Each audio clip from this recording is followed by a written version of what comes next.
Mm.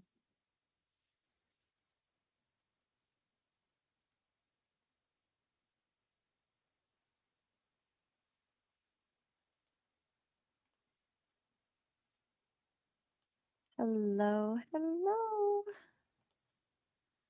All right. Looks like we are up and running.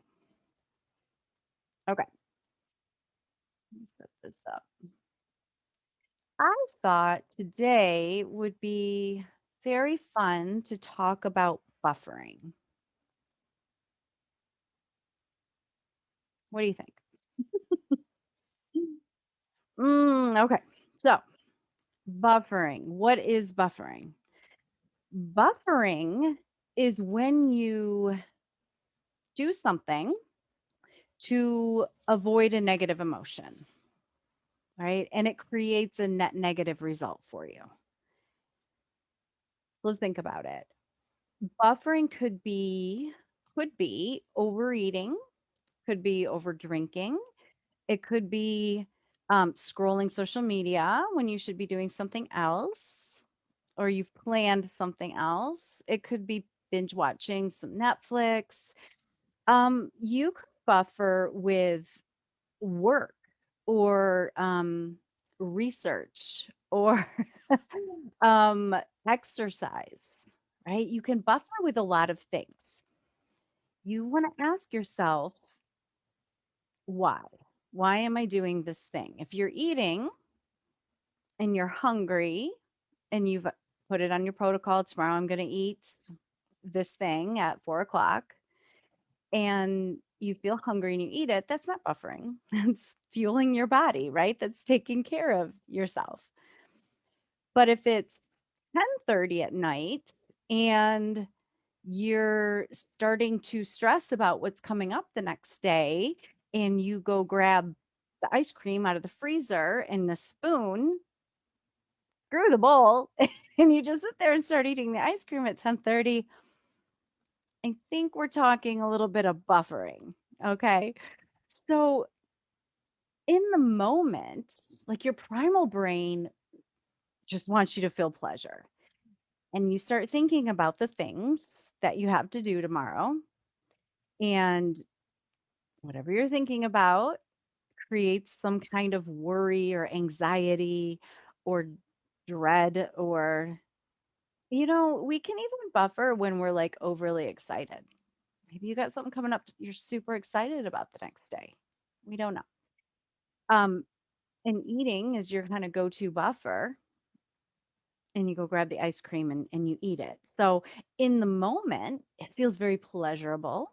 You feel comforted. We talk about comfort food and things like that. Um, in the moment, it feels good, but maybe you don't want to eat ice cream. Maybe you feel bloated the next day then. It doesn't feel good in your body later. Um, maybe you're looking to lose some pounds and you just increased your insulin and blocked, all of that from happening.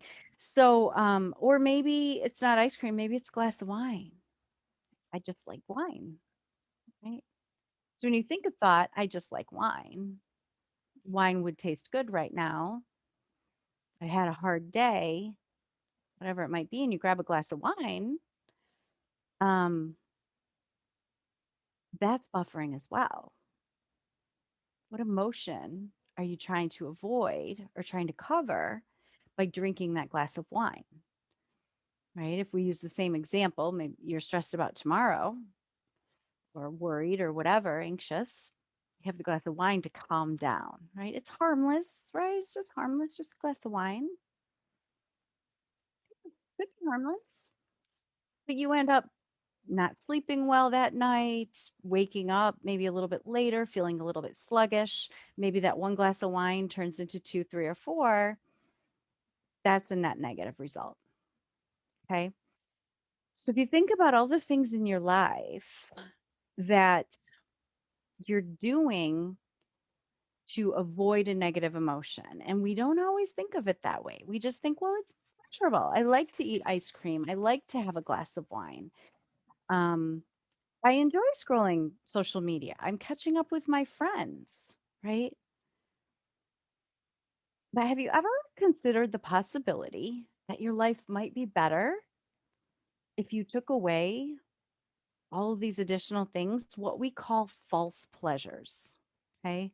Overeating, all these concentrated foods like ice cream. Hello. What tastes better in the moment? But does it really? Right? Concentrated sugar or all these foods, this dopamine hit that we get from some of the foods or the glass of wine gives you a little just bit of dopamine. Wine is very concentrated with sugars and so we feel like we're getting so much pleasure from it, right? But it's a false pleasure because our higher self might have plans for the next day. She's growing her business. She's got meetings. She's taking care of her kids. She gets up to go to work the next day and she wants to be productive. And that one, two, or three glasses of wine is not moving her closer towards her goals. It's producing a net negative result. Okay. It's a false pleasure. So the buffers only provide temporary solutions, right? Just a temporary release from a negative emotion.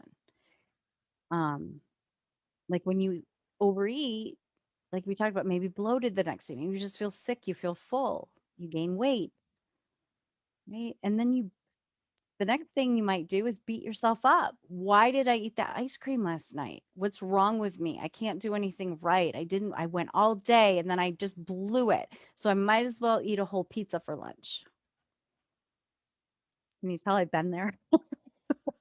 I've definitely been there.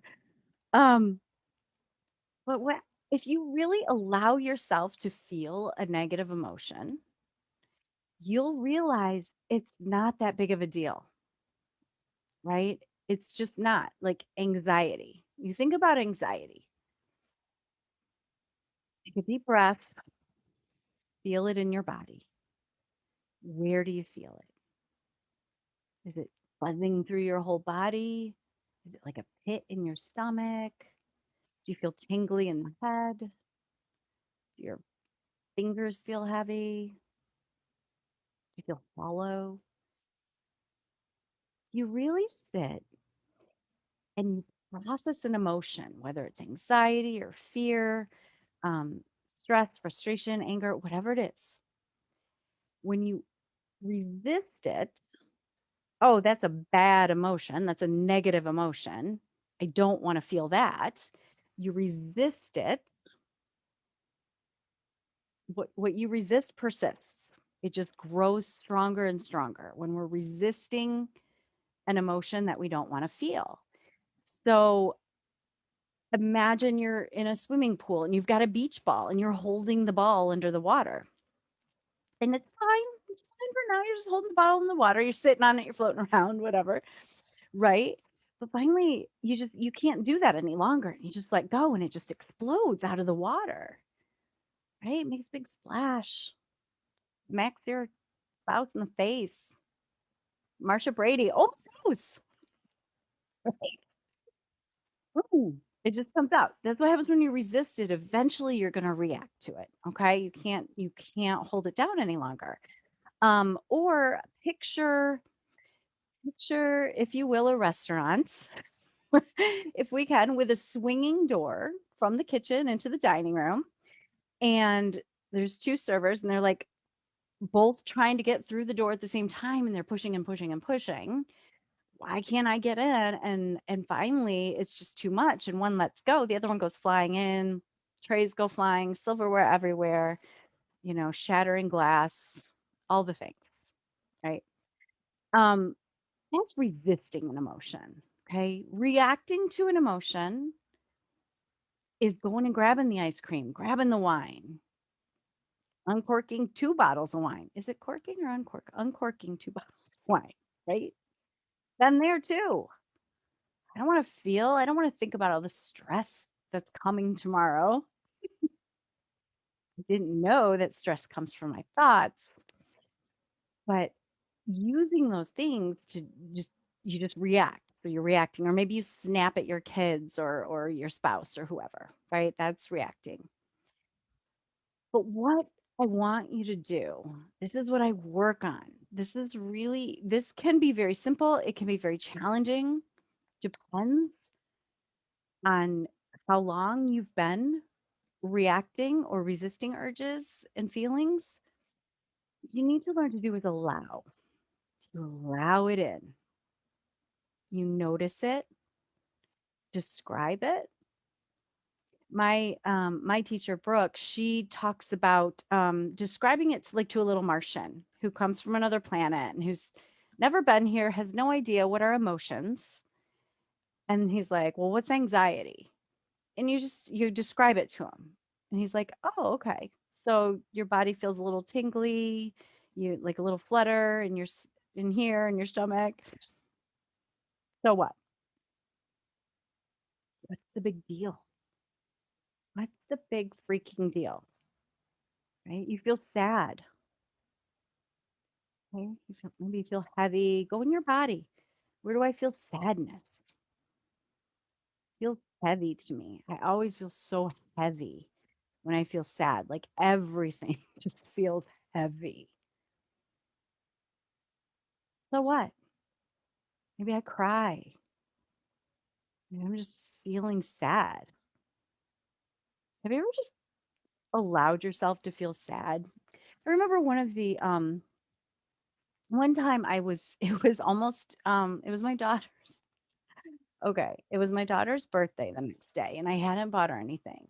And I can't remember. There was a lot of emotional things going on, and I went shopping, and the stores were closing, and I didn't realize it. So I just went through and I bought a bunch of stuff, and I rushed out to my car, and wasn't pour. It feels like it was pouring rain, but that's December. But it was just terrible weather. I think it was probably sleety, bitty snow. And I got to my car, and I sat there, and I said, "All right, I can just fucking drive home right now, speed, and just be mad and take it out on the tires and just pound the steering wheel, or I can just sit here."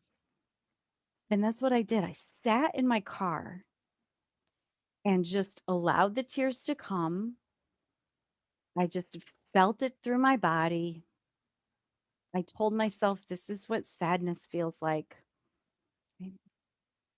And I just allowed myself to feel it. It's like 10 minutes.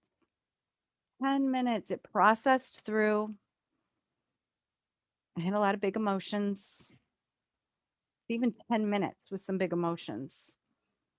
Not that big of a deal, right? Like, I wanted to rush home as fast as I could, grab the wine, order a pizza, and make myself feel better and comfort myself. But that's not what I did. I allowed the emotion. And I just went home and I still felt kind of sad. I mean, it was still around, but I didn't react to the urges then that I felt to buffer that emotion. Okay. So, that's what I want to share with you today about allowing emotions. Okay.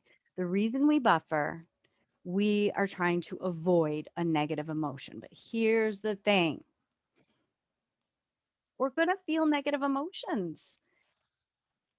No, I call them negative, but honestly, they're just emotions. They're just different emotions. We're going to feel different.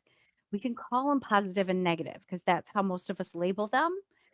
And the thing is, our human experience is 50-50. Half the time, we're going to feel great, joyful, happy, fun. And half the time, we're going to feel sad and depressed and lonely. And we're going to feel like we're terrible. We're going to feel shame and guilt, right? But what happens is, so you've got the 50% here and the 50% here. We want to cover up this 50%. We don't want to feel it. We think the goal is to be happy all the time.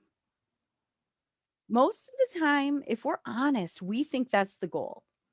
When something tragic happens, we're like, "Oh no, I get it. I I want to feel this emotion. But in the day to day, we don't think we're supposed to feel anxiety or stress or frustration, right? And we don't want to feel sad, but it's not that scary, right? If you're willing to feel any emotion, there's nothing you're unwilling to do. If you're willing to feel hunger, you're willing to feel a little bit of hunger and you can tell yourself this is not a problem. Hunger is not a problem. One of my clients, I love her dearly. She said um she was overeating at her one meal because she's doing intermittent fasting and doing some things for herself. So she was overeating at her one meal and then she reminded herself because she was thinking I won't get to eat again and she just like reminded herself that oh, food exists outside this meal, right? She was feeling so restricted. Like I have to eat all this because I can't eat. And that's not and in my coaching, we learn that you choose what you're going to eat and you're choosing it for you and you feel the urges and you allow the urges to eat, right? But she was feeling very restrictive because of the words and the thoughts she was having about it. And then she thought, wait a minute, food exists. It's out there, right? I'm choosing not to eat it, but it doesn't mean it's not there, right? So she was able to relax into it. I'm thinking of creating a program called Relax the Weight Off or something like that. Relax off the weight, something. Because the way I teach overeating, stop overeating and over drinking and weight loss is just relax into it, right? Not a problem. So I loved how she said that food exists outside of this meal. It was beautiful. Um, so, and if you are willing to feel any emotion, and we're talking about buffering negative emotions, if you're willing to feel negative emotions like anxiety or stress or sadness or frustration, right? If you're willing to feel those, you just allow it in, carry it with you, put it in the back seat. It's not driving the car, right? And go about your day. If you just allow it to be there, it just comes in and it flows back out. It really does, right? The more you resist it, the more it persists. The more you react, the more your brain thinks, oh, whenever I start to feel anxious, I tell her that ice cream would taste good or a couple glasses of wine will fix that. She rewards me with the ice cream or the wine. And then it just perpetuates that over desire. Those urges get stronger and stronger, and you feel like you're a victim to your urges, like you're powerless, but you're not. You're not. You just keep reinforcing it. So I teach a program about allowing urges, 100 allowed urges, um, in my with my clients. And that goes for overeating, over drinking, calendaring, right? Some of you, um, well, it doesn't even matter if you own a business or you work for someone or you're a stay-at-home mom, like you still want to put things on your calendar, right? You feel it the effect of time. So we talk about urges in respect to time management as well in our calendar and allowing urges. So I have a whole system on learning that. And let's see. Oops, just making sure that's working. Um, so yeah. Oh, I know what I was gonna say. Um, hey Amanda. Um, I was going to go on and say some other emotions we would put in the negative category, but they're amazing to create a life that you want to live, to design your ideal life. Things like committed and courage, they don't really feel like great emotions. They really don't. Even focused. Like I like to feel focused and clear, but if I think I'm not going to be focused, that doesn't feel good, right? Like if I come at it with this like "Arr," resistant energy. So some of the best emotions are could be put in the negative category. And that's why I always say, like, if you're willing to feel any emotion, there's nothing you're unwilling to do. If you're willing to feel commitment and courage, to feel urges over desires not to do a thing that's going to grow your business or have you step out and be the person you want to be, right? Say the things you want to say from a place of being in alignment with who you truly are. That takes courage, and courage is not a positive emotion. Okay? I allowed a lot of emotions when I was going through my cancer treatments. I resisted a lot of emotions too. I think um, one of my thoughts is that might be why I got the triple negative cancer to begin with. Because they don't know, where does triple negative cancer come from? They don't know. I wonder if it was from all of the resistant emotions that I suppressed and then reacted to and buffered away with a lot of over drinking, a lot of overeating, right? I'm not saying I gave myself cancer, but maybe not in a judgmental way. Our health is so important. And when we resist these just human emotions, the net negative is not good for health, right? So I work on allowing emotions with my clients. We work on once you can allow an urge. If you have like if you're a nail biter, I haven't worked on my nail biting the way I should yet, the way I want to yet. I have worked on my overeating. And when I allow, the more I allow an urge to go grab that ice cream or order that pizza, the more I allow it to be there and be uncomfortable and feel just really uncomfortable, like I want that, and then don't reward my primitive brain by eating that thing or drinking that thing, the easier and easier and easier those urges they come. It's like, oh, isn't that interesting? I have an urge to eat that thing that we haven't even ate in 6 months. I'm suddenly having an urge. That's interesting. And I allow it to be there. I might get curious about it, or I might just go about my day, and then it's just gone. Like peeking its head in the door. Like, can Melanie come out to play with the ice cream?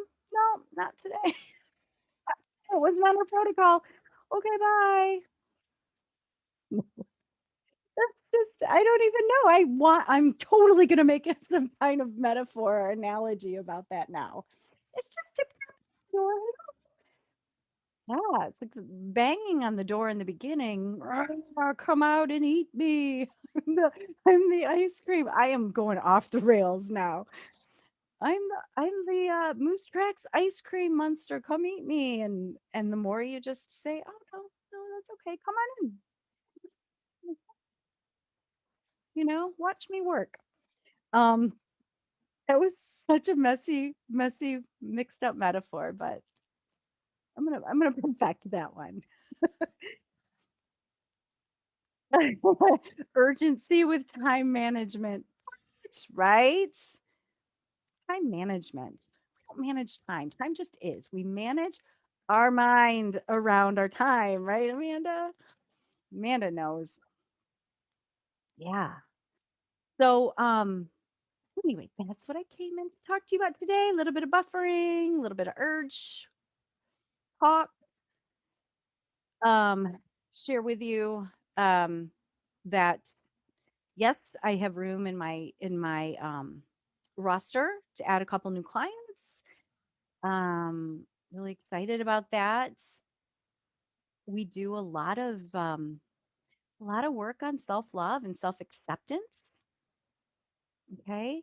And self-care, whether your goal is to lose weight or your goal is to stop over drinking or your goal is to get more um intentional with your time and your calendar, You want to switch careers. Maybe your goal is to develop some more courage in your life, to step out and do some really brave, amazing things that you don't even think are possible for you.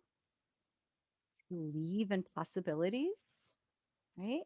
We talk about how we can believe without some evidence, show us that it's possible for us. Yeah, a lot of really good stuff. So feel free to send me a message and we can talk about it. Guilty. Amanda, you are not alone, right? We're all guilty of doing those things. We're not guilty. We mean it in a fun way. So, okay, guys, enjoy the rest of your evening. So good to see you. You know, make a list of all the ways in which you buffer. Okay. And I want you to keep that in mind. The obvious ways, right? Overeating, over drinking, scrolling on social media when you're supposed to be doing something else, um, binge watching Netflix. And again, if you're like, I am setting aside 8 hours and I'm watching that show and that's what I'm doing, awesome. I'm talking about the binge watching where you're like working, maybe working from home, and you're like, I just need a break. I'm so tired. I feel overwhelmed. And so you go watch Netflix. That's the buffering I'm talking about. And then think about the other sneaky ways in which you buffer. Maybe you buffer with dieting. We don't do diet mentality in my program either. No diet mentality. So that's a lot of work. Maybe you buffer with over exercising or overworking. Perfectionism may be showing up in your life, right? So make a list in all the ways you think that you buffer and send them over to me. Post them in the comments, send them to me. Let's talk about them. Um, I can help you with that. I can help you with anything. Right? I just show you your mind. I show you what you're thinking. I show you the reason behind. We think we are what do I want to say? We think a thought like I'm overweight and then we feel depressed. And then we eat to make ourselves feel better, which perpetuates the cycle, right? And we think we're going to feel so much better when we lose the weight. So we have to kind of beat ourselves up on the way down. Well, if I don't tell myself that I can't have that, or I have to eat a certain way, or I look terrible in my clothes, that's what motivates me to lose weight. And I want to tell you no. You need to feel the way you think you're going to feel when you lose the weight. You need to feel that way now. You need to think about yourself the way you think you'll think about yourself once you lose the weight. You need to think about yourself now. You need to love yourself now. And that goes for anything. It goes for losing weight, um, having confidence, doing all the things, right? So, all right. I ran over a little bit, so I am going to send you love. Love you. Thanks for commenting and popping in. Oh, Ashley and Jen, hi, guys. Okay. Love y'all. I will talk to you next week, if not before. If I if I feel an urge, that's a good urge. That doesn't reacting to that urge does not produce a net negative result. So that's a good urge, unless I'm avoiding something else by going live in Facebook. So something to think about. All right. Love you guys. See ya. Bye bye.